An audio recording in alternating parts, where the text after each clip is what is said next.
Welcome to a series of 100 Python tips for a beginner. Tip 7. Assign multiple variables all together in one line of code. For example, I have a variable called ID, and also I have another variable called name, and also email. I want to assign values for all these variables just in a line of code. You can simply separate them all from each other by comma,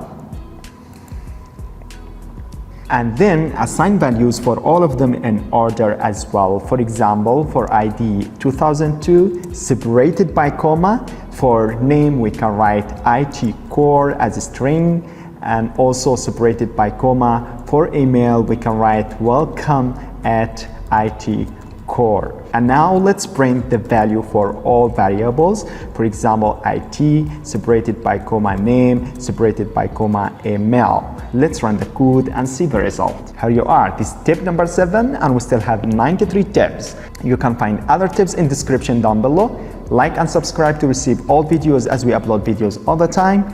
And I hope to see you again.